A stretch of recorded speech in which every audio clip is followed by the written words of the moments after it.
सभी स्टूडेंट्स का हमारे इस चैनल पर स्वागत। आज अपन पढ़ेंगे डीएलएड बीएसटीसी सेकेंड ईयर का 6th पेपर षष्ठम प्रश्न पत्र गणित शिक्षण इसकी इकाई 6 यूनिट 6 पढ़ने जा रहे हैं और वो है मूल्यांकन। इस इकाई 6 का नाम है, इसका पार्ट 2 है।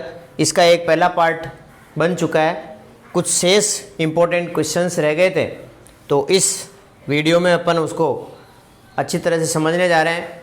तो अभी तक आपने हमारे इस चैनल को लाइक नहीं किया तो लाइक कर दीजिए, शेयर नहीं किया अपने मित्रों को तो एक शेयर कर दीजिए, सब्सक्राइब नहीं किया तो सब्सक्राइब जड़ से सब्सक्राइब कर दीजिएगा, एक बेल आइकन दबा दीजिएगा ताकि आपको हमारे नोटिफिकेशन मिलते रहें। देखिए हमारा जो चैनल है उस पर एसटीसी के सारे नोट्स उपलब्ध हैं, फर्स्ट ईयर के और सेकेंड ईयर के, तो आप इनको अच्छी तरह से समझ सकते हैं। इंपॉर्टेंट क्वेश्चंस की सीरीज़ है, अच्छी तरह से आपको समझाया गया है और पिछले एग्ज़ाम में भी ये काफ़ी आए हुए हैं क्वेश्चंस हैं और बहुत इंपॉर्टेंट क्वेश्चंस की सीरीज़ है अपने पास। और मैं आपको बता दूं, इसका आपसे कोई शुल्क नहीं लिया जा रहा है, ये निःशुल्क पढ़ाया जा रहा है और इस पे आप ज़रूर फोकस करें, अपने मित्रों तक शेयर करें, सब्सक्राइब करना नहीं भूलें और इसको ध्यान से देखें, ये इम्पोर्टेंट क्वेश्चंस हैं।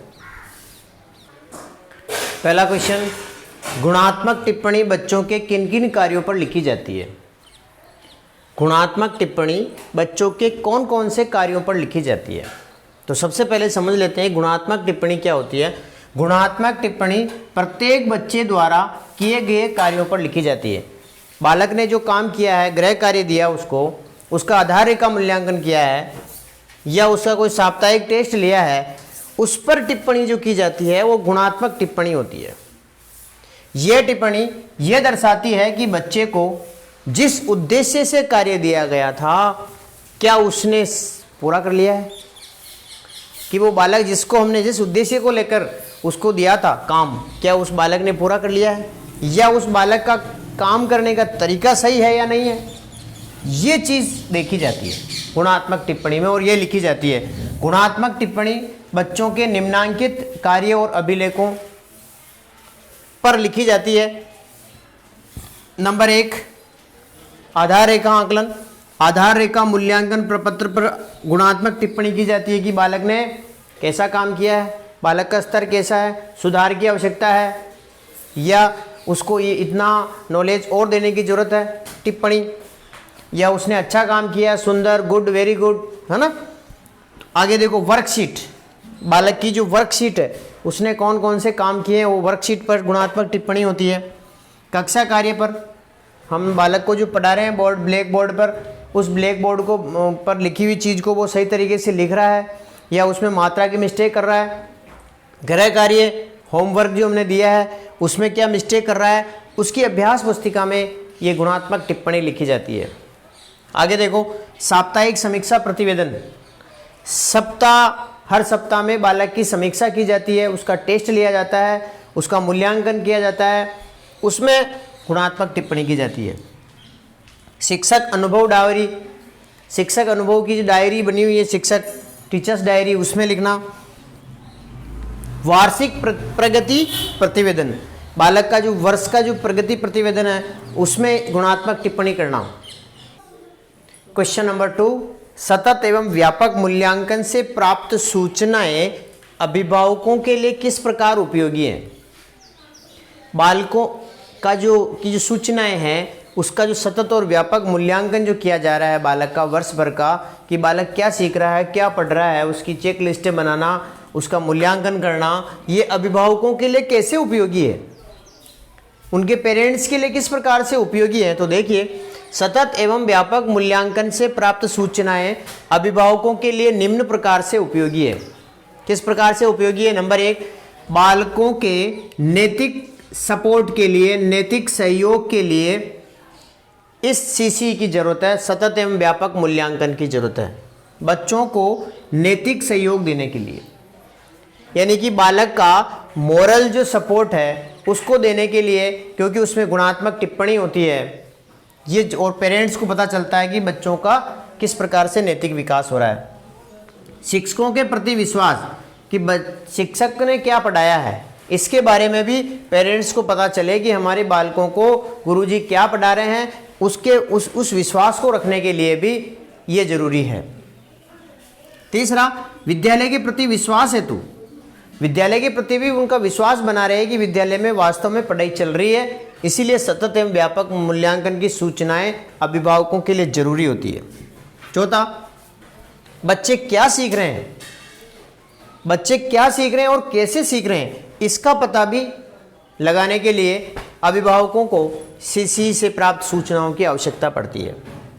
बच्चों को नियमित रूप से विद्यालय भेजने हेतु बच्चों को नियमित रूप से रेगुलर तब भेजेंगे जब ये सब हो रहा है, सतत एवं व्यापक मूल्यांकन हो रहा है, उनकी सूचनाएं अभिभावकों तक जा रही है, बच्चे पढ़ाई कर रहे हैं, शिक्षकों के प्रति उनका विश्वास है।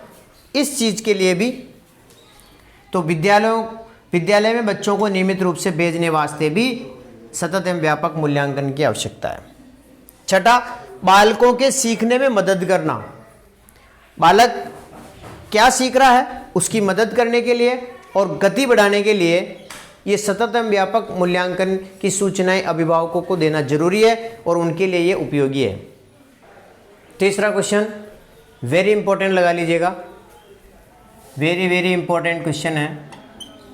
गणित के संदर्भ में सतत एवं समग्र आकलन के सूचक कौन कौन से हैं, इनके सूचक के बारे में ये आपके सिलेबस का भी प्रश्न है और बहुत इंपॉर्टेंट क्वेश्चन है।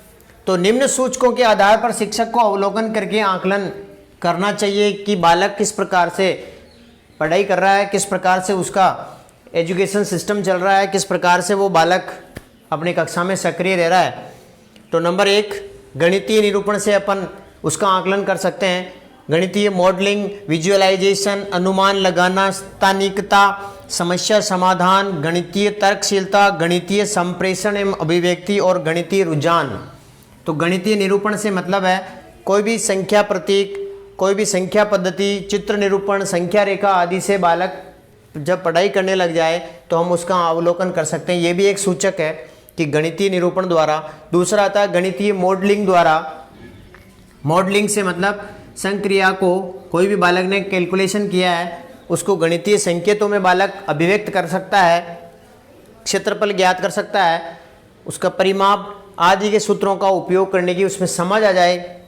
तीसरा विजुअलाइजेशन, इसमें क्या होता है, त्रिआयामी और द्विआयामी चित्रों की समझ और चित्रों की रचना करना आदि विजुअलाइजेशन में शामिल किया जाता है।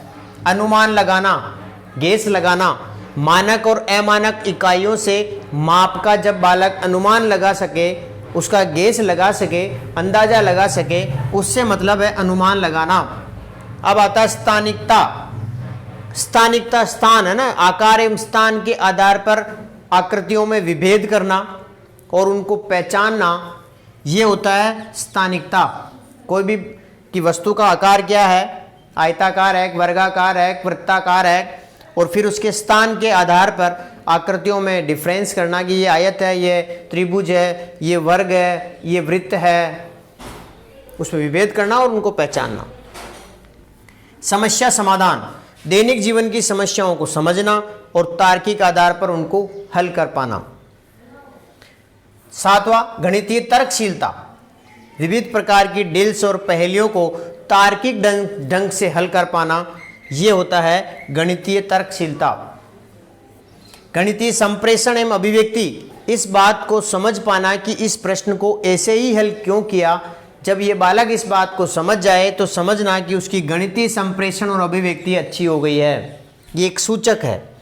गणितीय रुझान, गणित में आनंद लेना, उत्साह और आत्मविश्वास के साथ प्रश्नों को हल करना, ये होता है गणितीय रुझान। यानी उस बालक का उस विषय के प्रति काफ़ी रुझान है, उसको पढ़ने की उसकी आदत सी हो गई है और उसको गणित अच्छा सब्जेक्ट लगने लग गया है। वो तब लगेगा जब बालक उसमें आनंद लेगा, उस बालक में उत्साह होगा, उस बालक में आत्मविश्वास होगा, तभी वो बालक उस गणित के प्रति अपना अच्छा रुझान दे पाएगा।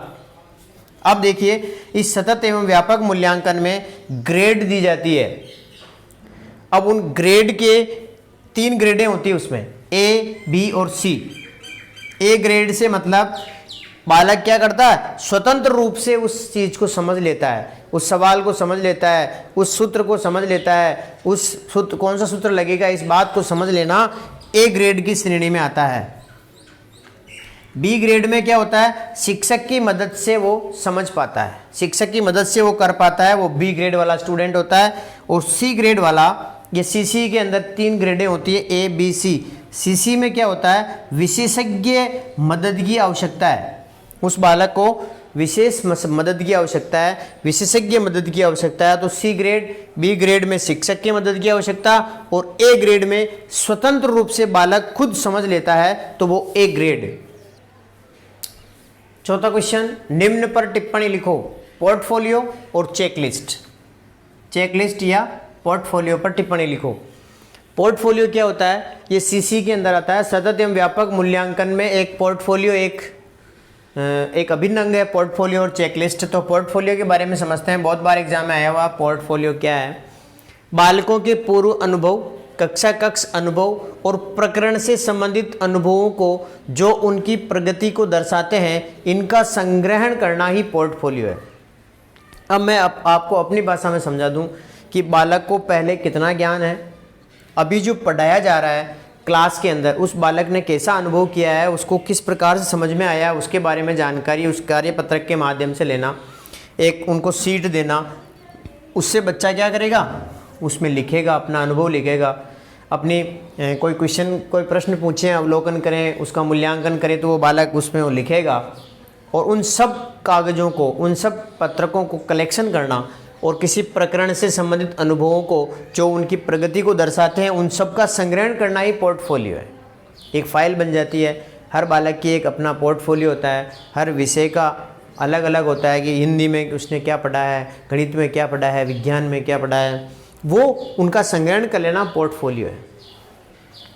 यह बच्चों में किसी गणितीय उदाहरण, चूँकि गणित शिक्षण पढ़ रहे हैं तो गणित के पोर्टफोलियो की बात करेंगे अपन। ये बच्चों में किसी गणितीय अवधारणा एवं अधिगम शैलियों का विकास होने की जानकारी संचयी रूप से देता है, क्यूमुलेटिव रूप से देता है, क्योंकि उसमें संचय हो जाता है, बालक का संपूर्ण संकलन हो जाता है।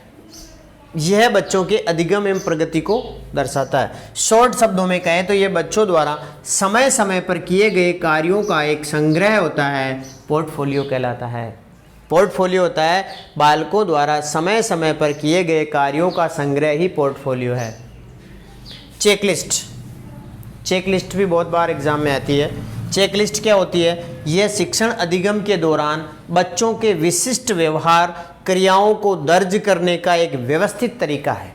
चेकलिस्ट एक बालकों के व्यवहार को, विशिष्ट व्यवहार को, बालकों की क्रियाओं को दर्ज करने का एक रजिस्टर होता है, एक चेकलिस्ट होती है, एक परफॉर्मा होता है, जिसमें हम बालकों की सारी जो अधिगम की जो व्यवहार है अधिगम के दौरान उस सब को संचय किया जाता है, लिखा जाता है।